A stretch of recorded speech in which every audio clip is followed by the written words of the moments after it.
Hello, 13th jurors, and thank you for reporting to jury duty. Brandy Churchwell here with your recaps for everything you missed from days 3 and 4 of the People versus Letecia Stauch, who is currently on trial for the murder of her 11-year-old stepson, Gannon Stauch. Now, day 1 was opening statements, and day 2, the state called their first witness, Gannon's dad, Al Stauch.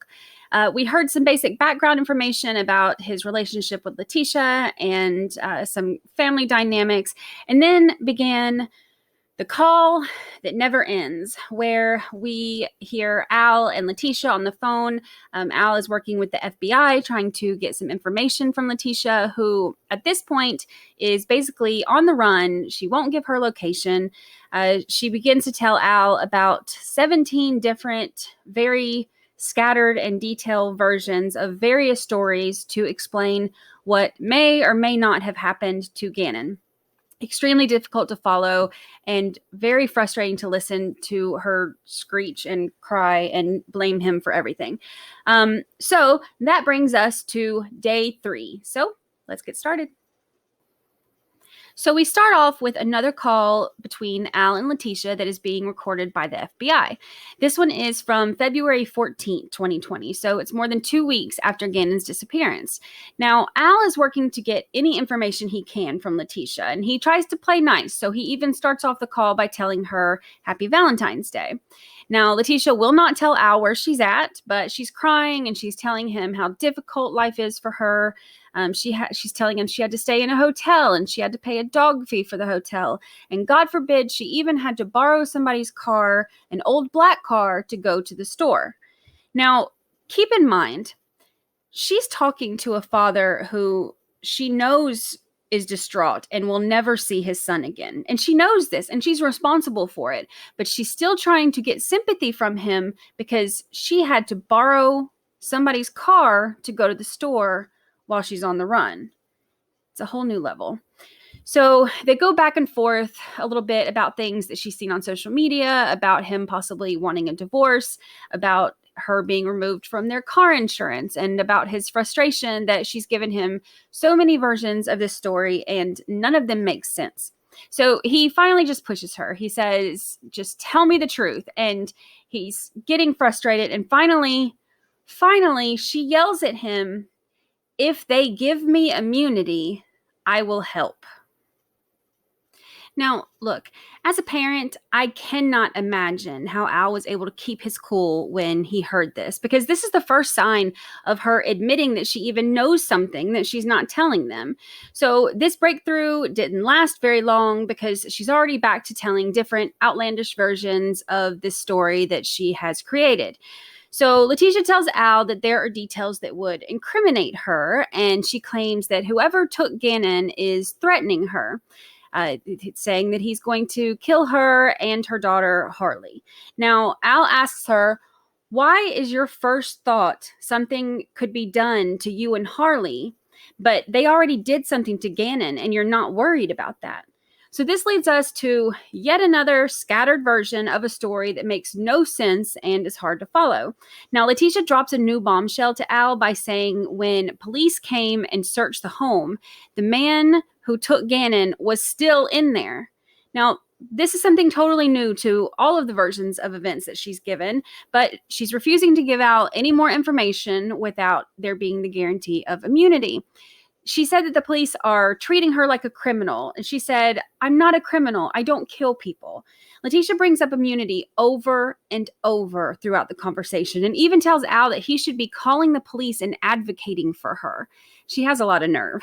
So he asks if she knows the person and even asks if the guy is there with her now.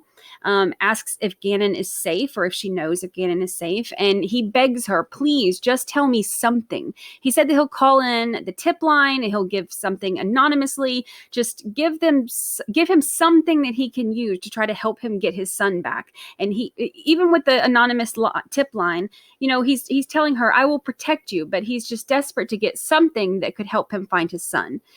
Now, Letecia's story is just like the rest of her stories. It's hard to follow. It's contradictory. It doesn't make much sense.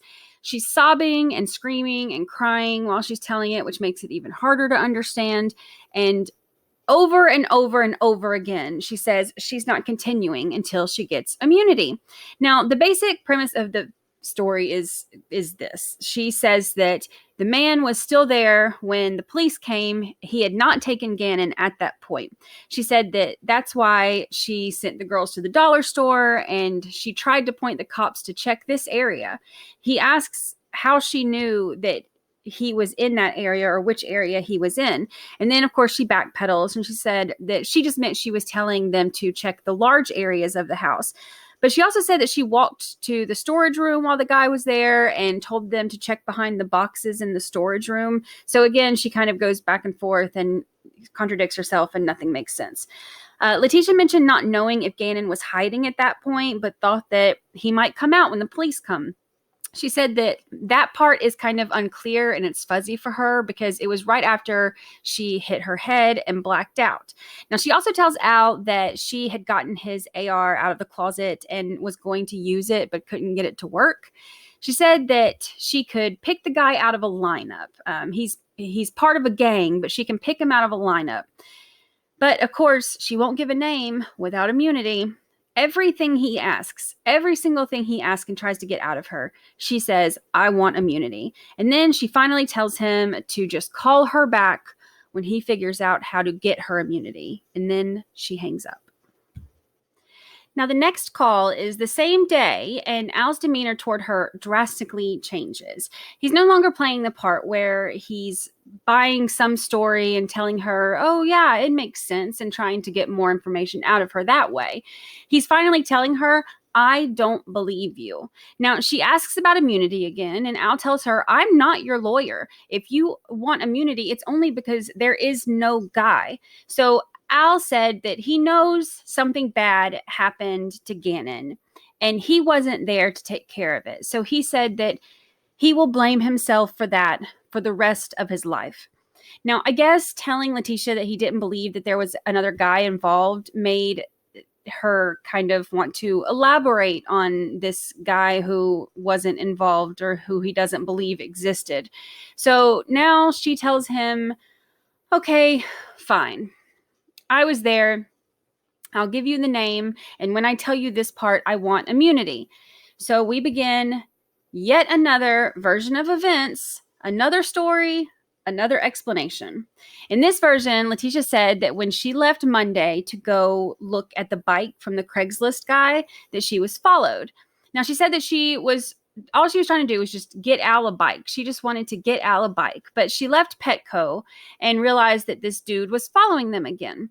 She said that she tried to turn around, and then all of a sudden, here's this dude in your truck with us. The call ends, but they begin another one shortly after for her to continue the story. Now, Letecia said that the guy followed them to Petco, and when they left there to go look at the bike, some guy was laying in the middle of the road acting like he was going to, quote, kill himself or something. Now, she said that when she turned around and came the other way, the dude got in the truck with them. He points out that that doesn't make sense because the doors are locked while you're driving. But, you know, nothing that she says makes sense. So she said that she didn't have any knives or anything to protect herself, and Gannon was crying. So he was so scared that he actually ended up even throwing up in the back seat. Again, doesn't make sense because there was no throw up in the back seat. Now, she says that the guy was with them the whole time, but she told him to just take whatever he wanted. She thought maybe he was robbing them, so just take whatever you want. She said that Gannon was asking about Uncle Matt because this guy looked like Uncle Matt. So here we go with the Uncle Matt stuff again. But she said that she was scared to ask anything because there was nothing that she could do. So her story jumps forward to where somehow now they're back at the house and the girls are home asleep in the bedroom. Letecia said that she's tied up to the bed and she can hear Gannon screaming, but I guess him screaming didn't wake up the sleeping girls who are all of a sudden home. She doesn't know how bad the guy hurt Gannon, but he was either Mexican or mixed or black or some kind of version of darker skin. So again, nothing adds up. So Al tells Letecia, the police have the GPS from your car. So how are you now saying that you were in my truck? Letecia said, no, it was my phone, as if he's supposed to just understand her nonsense. So Then he points out that she said that her phone was left at Petco, but she now says, no, that was Gannon's phone that was left at Petco. Al tries again to make her clarify, because yesterday the story was that it was the guy from the home builder place and it wasn't a Mexican, but he may have had dark skin. But today it's totally different. Again, she asks for immunity. Letecia then finally gives a name: Quincy Brown. Now, Letecia is crying and sobbing and wailing as she's telling Al now this newest story, the newest version of events. So she said that he was driving a red car when he followed her. When she came out of her blackout or whatever, Gannon was gone. But he had been screaming, so she does know that Quincy Brown hurt him, but doesn't know how bad. She said that she went back in there and Quincy was taking boxes out, and he said that his name was Eduardo, but she said that she knows that his name is actually Quincy Brown because he had on baggy pants. So his ID came out of his pocket and it had his picture on it. And she was able to look at his ID picture and identify him as Quincy Brown. She said that he had tied her in the storage room and put a bandana in her mouth. Letecia said that when police left, she realized that Quincy Brown was still in the house and told the girls to go lay in their room while he was taking boxes out, which, by the way, apparently the boxes were empty. But while police were there, she said that she even told them, go look in the storage room and look around the boxes. There's plenty of places to hide where the boxes are. So she was, again, doing everything she could. Al, at this point, has absolutely had it. He's fed up. He brings up the fact that the carpet worker / not carpet worker / Uncle Matt / possible Mexican Quincy Brown story keeps changing, and that absolutely none of it makes sense. Now, the next call, which is on the same day, Al tells Letecia, there is no Quincy Brown. Where did you take Gannon? He's had it. He wants answers. She begins to gaslight, which is something that she does every time he tries to question anything. And she's saying that she didn't do anything. She even asks Al, what's wrong with you? How dare he question her? She's calling him names. She's getting mad at him for not supporting her. I mean, it's insane to listen to. Now, Letecia tells Al that this guy has been outside of her hotel room since she's been on the run, sending her messages and trying to make him believe that she's still under pressure from him to protect his identity, or else she's going to end up dead. So she tells him that, you know what, I'll send you a picture. That way you know. And she sends him a picture. Now, when Al gets the picture from Letecia, he immediately calls her on her lies. Now, all it takes is a quick Google search to pull up a Quincy Brown who meets the exact description that she was given, who was wanted in Colorado Springs in that area at the time that she sent this. And it fits the description. Even like the, height was 5'7". The weight was 175 to 185. I mean, everything is pretty much exactly like she just Googled somebody that's wanted in the area, and she literally sent him a mugshot. And he knows this because he Googled it, and he quickly pulled up the same mugshot that she had just sent him. And he even told her, send me your Google history. I know that you just Googled this and now you're sending it to me. Letecia tells Al that Quincy has Gannon in Colorado Springs. But then, of course, she backtracks and she says that she just meant that Quincy is in Colorado Springs. She said that she didn't want to get killed, and she didn't want everybody that she knows to get killed for her talking. Al said, okay, so some Quincy Brown from Mugshot's website will kill us all. Okay. She keeps turning it on him and telling him to go be a man and find him and question him. And the gaslighting and the turning everything around on him is just so infuriating to listen to. Al finally tells her, do not contact him again until she's ready to tell him where his son is. So that brings us to the final call. Now, Letecia asks him for one more chance, and he agrees, and she tells the final version, kind of final version, of what the new story is that happened. So Letecia has asked Al for this one final chance. Just give me one more chance to explain. And he does. She begins the call by saying, "Do you love me?" And he says yes. There's a very long silence that follows that. And then she says, "If you know that it's an accident, are you going to stand by me?" And he said, "Absolutely." Letecia begins to cry again.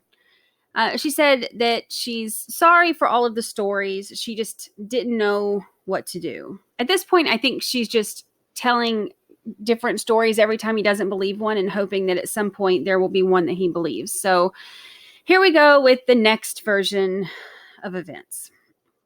Now, the story is, Letecia tells Al that she was going to get his bike. And when they got there, she let Gannon ride it. But it was really big. It wasn't made for kids. It was made for Al because this was supposed to be a Valentine's gift. So he fell off. He got hurt really bad. He was bleeding from his head. And she didn't have her phone because now we're back to the story that it was her phone that was left at Petco. So the guy that they're getting the bike from said he was going to take Gannon to his house and bandage him up and call 911, but he never came back. Now, I guess in this version of events, we're supposed to believe that she let an 11-year-old boy go with a man that she doesn't know by himself to this guy's house while he's hurt. And I don't know what she did. She just sat in the car while they were gone with no phone. Was she just sitting there waiting? Was she just going to let him go take care of everything and just, hey, meet me back here when it's over? I don't know what the plan was. None of it makes sense. And why would she not have gone? Was she protecting the bike? Nothing makes sense. So after the calls, Al finishes up with direct examination. Now, again, none of this stuff makes sense. So all of these calls got a lot of information as far as the lengths that she's willing to go to try to cover her tracks, but there's not any actual information that they got from anything.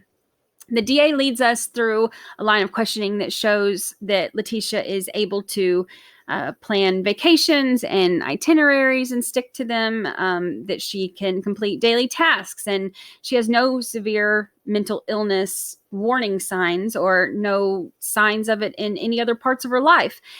Al said he believes that she was from the day he met her and is still 100% sane to this day. Now, cross-examination does absolutely nothing for the defense, though they are able to introduce a couple of things. One about Landon, who is Gannon's mom, Al's ex-wife.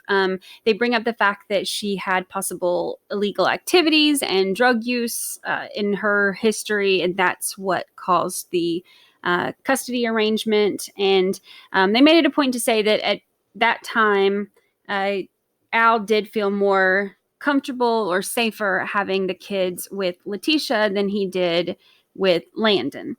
Now, they also brought up a prescription that Letecia has for lorazepam, which lorazepam is not like an antipsychotic or anything. It's generally for anxiety or even insomnia, but it's not an uncommon thing. So, but regardless, they bring up that prescription.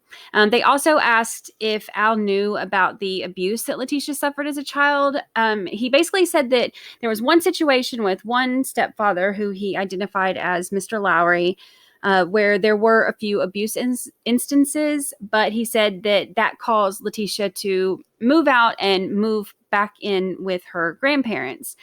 Now, they also tried to get him kind of cornered or tricked up, and said something about how he had said in one of the interviews that if you asked Harley would probably tell them that her mom was nuts or crazy. And the way that they worded it kind of made it sound like they were saying that he was saying that. And he pointed out that He did not say that she was crazy. He said that if you asked her teenage daughter would say she was.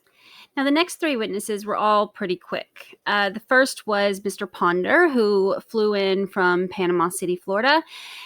He is the bridge inspector who discovered the suitcase under the Escambia River Bridge. Now, his testimony wasn't long, but it was powerful. He said that on March 17th, when they found the suitcase and they went to open it, he said the first thing that he remembered seeing were two little feet with socks on them. And he said that the body was wrapped in bedding and in a fetal position. The next witness was Jason Yoder. He is the criminal investigator for Escambia County on the Florida-Alabama line. He was actually called into the scene after the suitcase was discovered, and he confirmed the location on a map of the bridge and the proximity of the hotel where Letecia had checked in, and how close that was to the bridge. He also told the jury that they, how they confirmed that the body was a child and that they believed it to be Gannon, and then they contacted Colorado. The next witness was from El Paso County Sheriff's Office, and he basically described to the jury how he collected things into evidence, like the scrub brushes, the scrub brush that had carpet fibers and hair in it, scissors, etc. He went over the chain of custody and how things are collected and preserved. And they asked about his interview with Landon, and he said, yes, it was conducted in his office and recorded. And that was pretty much it. Now, the final witness of day 3 was a patrol duty officer who arrived at the scene when the call was made about Gannon being missing. We listened to the body cam audio where Letecia is telling him that Gannon went to a friend's house and never came home. They asked if they could look around and told her that sometimes kids just hide. So she said, sure, that they can look around. Her voice just sounds like she's not really concerned at all. She's even kind of laughing and joking about different things at different times. Now, there was a time when they asked her if this was the car that she had with her that day. And at first, it's like she said, like she kind of just didn't hear them. And then she said yes. And then she changed it to no. And I can't help but wonder, I mean, we couldn't see on the audio, but I can't help but wonder if the reason she was kind of backtracking and avoiding that one is because the car is where the suitcase was with Gannon's body in it while they were searching the house. Now, she tells officers that she spoke to some of the kids' parents in the neighborhood, and she mentions that there are some comments and some messages that she's gotten on Facebook about possible sightings of him, but she said she hasn't had time to read them all. The officer said that her demeanor while he was there seemed calm and normal. She was able to answer questions.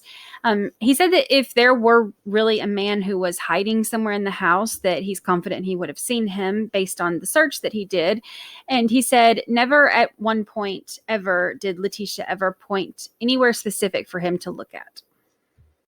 Now, day 4 starts out moving pretty quickly through witnesses. First up is Kelly Smith from Santa Rosa County Sheriff's Office in Florida. She collects items from the crime scenes, the autopsies, and stuff like that. They go through some of the exhibits, including the bullet that was lodged inside of Gannon that was removed during the autopsy, and also the pillow with the bullet shot into it, the bullets that were pulled from the pillow. They go over the autopsy photos, and she kind of explains what's what, including his Minecraft shirt and his jacket with all of the what they called defects, which were the stab wounds in them. They also bring in the suitcase, and when they bring that in, Letecia is hiding her face. Next up is Trevor Seifert. He is called to the stand. He's the DNA expert who was able to determine that the body in the suitcase did belong to Gannon. He explains the decomposition and how that caused him to have to take pieces of the bone to get the DNA profile, but he was able to get 9 markers from a rib bone. He contacted Colorado and used the profile that was developed in Colorado to create the match. Next up is Alexis Pack. Now, she worked at the hotel, the Candlewood Suites on Davis Highway, where Letecia checked in. She explains that Letecia made a reservation at 11:43 p.m. on February 3rd, and then she checked in about 40 minutes later and checked out not even 12 hours later. It was 11:11 a.m. when she left. She had a Nissan Altima listed as the car that she was driving, but Alexis said that they don't really check that, so she doesn't have any way of knowing if that's actually what she was driving. Next up is Jason Hess. He is a sergeant at El Paso County Sheriff's Office, and he's an officer who actually followed up on the missing call for Gannon on the following day. Now, he said he wanted to know if Gannon had returned home or if Letecia had gotten any extra info. So he called and she said, no, he has not returned home, and no, she doesn't have any extra information. So we find out that he was at the Starbucks interview. He canvassed the neighborhood, and he said that when he went to Letecia to try to get more information, it stood out to him that she wasn't as emotional as most parents are, especially, he said, on the second day that a child is missing, and that really stood out to him in his mind. He was also back at the house when Letecia was moving out and made some notes of different people and cars that he saw while he was there. Next up is Miss Leslie Hicks. Now, she's the assistant principal who Letecia applied for a position with as a resource teacher. Now, in January of 2020, it was around the 16th, she was texting Letecia about interviewing her. They had completed the interview process and they were checking references. Now, Ms. Hicks said that she had trouble getting in touch with some of the references, so she was asking for additional references or different numbers. Basically, what this kind of boils down to is she was giving phone numbers for herself so that she could be her own reference, it seems. So, red flags. But, I mean, hindsight's 2020. She was hired, she started, and Miss Hicks said that she saw her on Friday, January 24th. Everything seemed normal.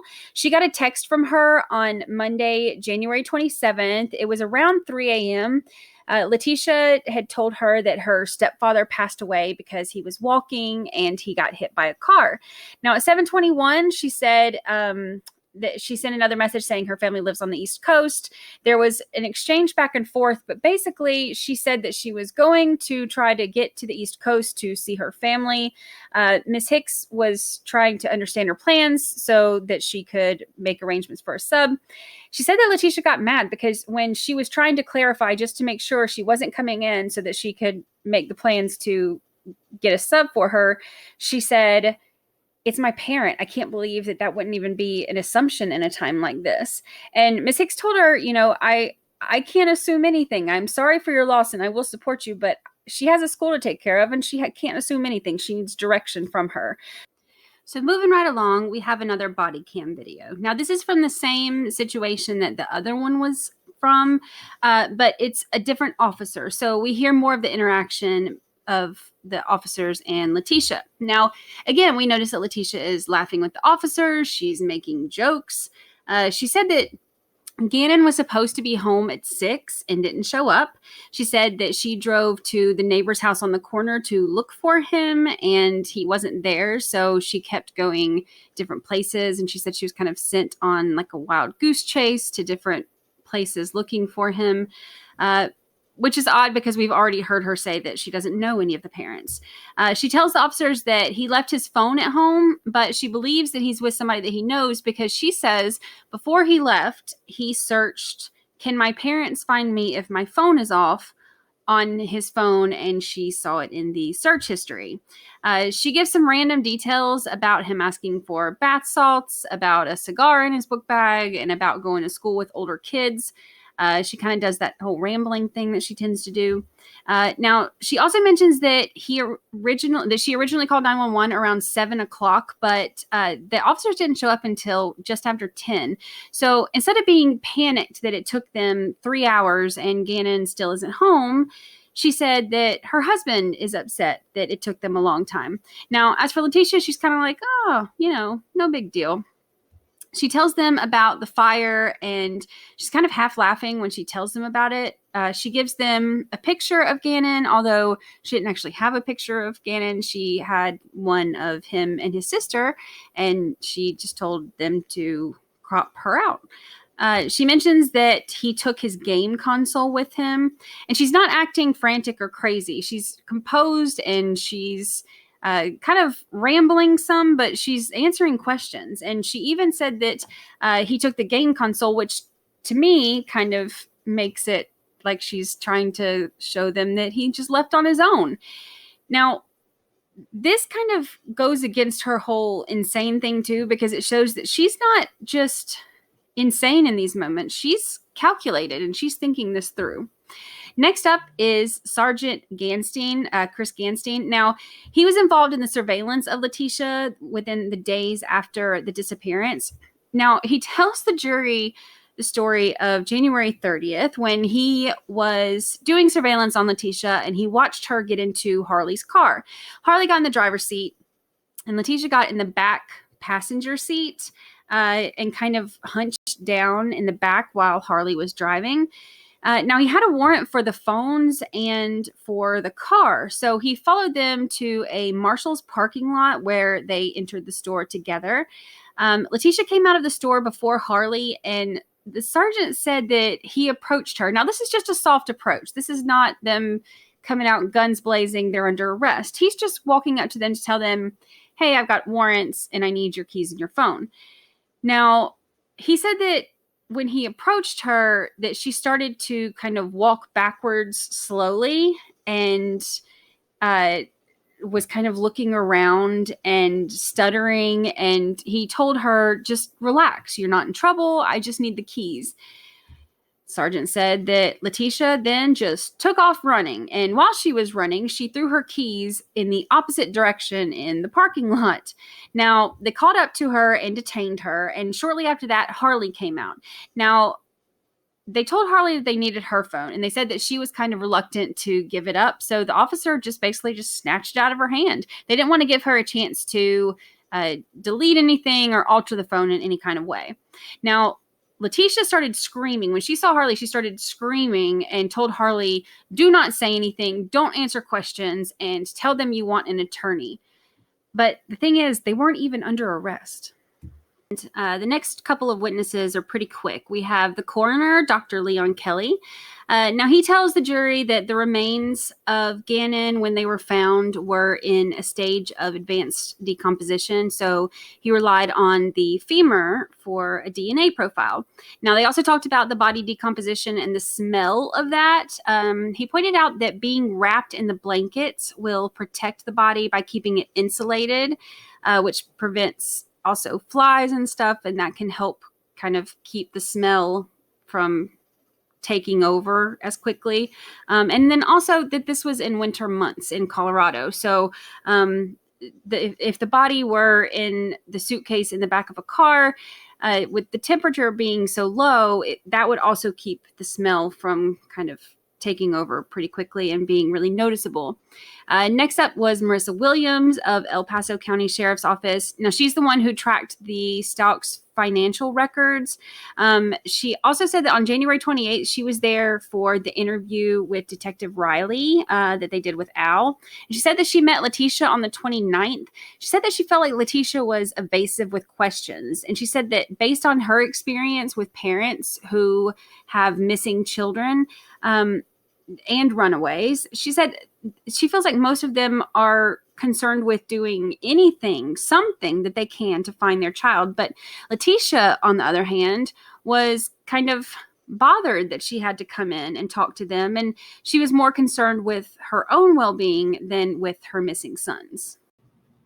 2 more witnesses to go. So the state calls Janine Sanchez, who was a co-worker and a friend of Harley Hunt. Now, she testified that normally Harley was like happy and bubbly, but the last day that she worked with her was on January 29th. And she said that on that day, Harley was not her normal self. She was crying and she was kind of frantic. She said that she went with Harley to pick up Letecia from the hospital. And when Letecia got in, Harley's demeanor totally changed. She was calmer. She was more timid. She said that Letecia made a joke when she got in the car that was kind of odd. She said something about, I hope you don't think we're a bunch of murderers. Now, when she said this, Letecia in the courtroom made a very visible face, and she kind of shook her head back and forth like she wanted the jury to know that she was denying saying this. Now, Janine said that Letecia asked Harley to see her phone while they were in the car. She said while she had it, she actually sent a text from Harley's phone to Janine's saying something like, "Is it okay if my mom stays there too?" Which obviously to her was weird. She said that Letecia then turned Harley's location off on her phone and then handed it back to her. Now, Letecia is listening to this and she's still shaking her head back and forth as if to deny just about everything that Janine is saying. But even with that reaction, the defense doesn't have any questions for this witness. Janine did say that she stayed with her, but there was no odd behavior while they were there. They were just kind of normal house guests. So the last witness of the day is Nicole Mobley, and I am telling y'all, she is one of us. This girl has got to be a part of the true crime community because she did her research and she was determined to get some answers for little Gannon. Now, Nicole first met Letecia just before Christmas in 2019 through one of the neighborhood Facebook groups. She said that she thought that she was talking to Harley Hunt on Facebook and she was going to be getting some clothes from her for her niece.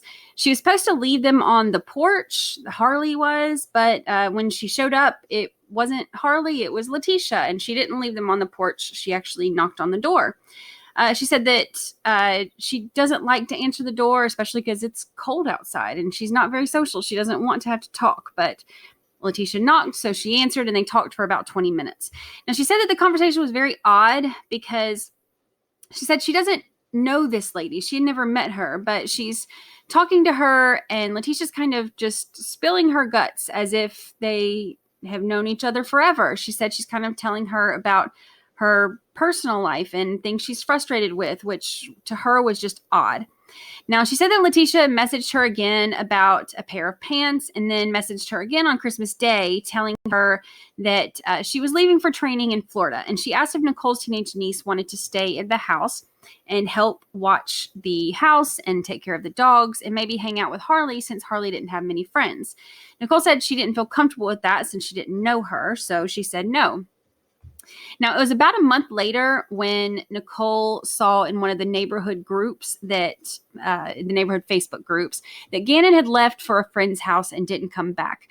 Now, it was freezing cold. It was snowing. It was nighttime, but Nicole wanted to help look for this child. So her and her husband got up and went to go look until about 2 or 3 a.m. Now, Nicole could see that while all of these people, she said there were about maybe 40 people, while they're all out searching for Gannon, Letecia was at home. She wasn't searching. She was at home. Lights were on. She was answering the door when people were coming there, but she wasn't out searching. She thought that was really strange. She said that following the case on social media, there was a lot of drama and speculation surrounding everything, but she tried to kind of just ignore that and focus on the facts. Now, Nicole knew something was strange because the night Gannon went missing, she sent a message to Letecia asking where they should be looking. And instead of giving her some kind of guidance, maybe this place, maybe that place, she said Letecia blocked her immediately. Now, when she tells this part of the story in the courtroom, Letecia made a face when she said this and she rolled her eyes. Then she had a visible smile as she's talking to her attorney about something. Now, Nicole said that she saw an interview that she also thought was really weird where Letecia seemed worried about what people were thinking about her instead of being worried about Gannon. She said that she was talking about him in past tense and she actually couldn't even face the camera. Now, she said that she reached out to her on another Facebook and she didn't answer. And then she said she made a fake Facebook account and she reached out to her on Messenger and got her to start talking that way. And it worked. Nicole said that she used everything she had seen on social media and all of the things that she knew about Letecia to get her to think that she was on her side so that she could trust her and start talking to her. She basically just kind of told her everything she wanted to hear. Now, in the course of just under 2 hours on February 19th, Nicole had Letecia telling her the story about how someone was in the house when she got back, about her blacking out, about Gannon leaving with a man who packed a suitcase for him and wrapped him up in a blanket.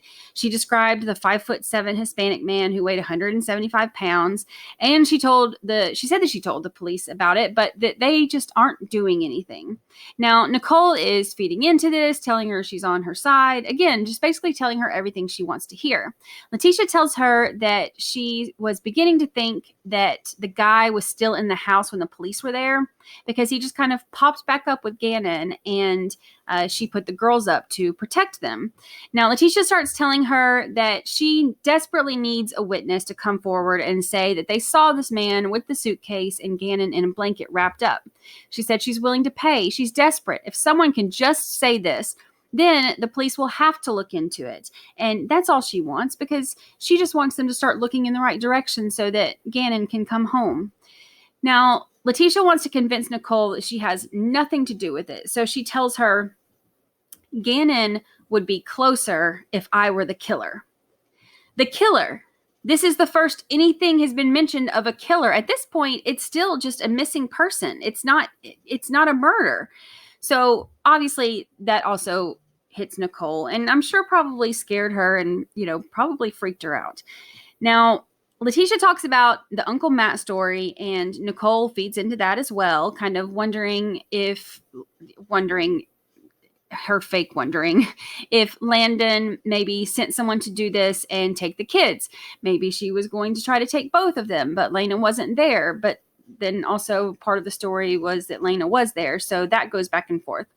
Now, they go through the text conversation in court, and they get to a picture that Letecia sent Nicole of Gannon's bed, and Nicole immediately starts crying. Letecia is telling her that this is what the blanket looked like, and Nicole, knowing how this ended and that he was wrapped in that blanket when he was found, she had to take a moment, and she had the DA actually continue reading the text while she kind of gained her composure back.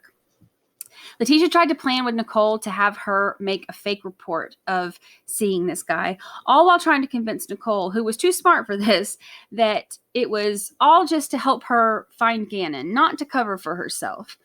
Nicole turned everything over to the FBI. I'm telling y'all, she's one of us.